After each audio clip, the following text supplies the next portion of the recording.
Merhaba müdür. Yine özəm konusunda. Bəli.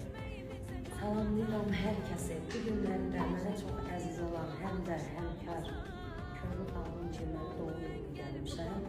Arzu edirəm ki, inşallah bu sənətdə ona çox böyük uğurlar arzu edirəm. Təbii ki, özüm üçün olmaq şərti ilə. Ay Köhnə, sənin böyük uğurlarını bilirsən ürəyim. Öpürəm səni. İnşallah bilirəm ki, bu günləri ad günün əməlli başlı partladacaq. Bəli. Müdür yenə gözəlləşib. Amma həmişə gözələm. Bəli, bəli. Yan şəhərdə darıxıram mən. Sən gedəni gözmə yuxu getməyi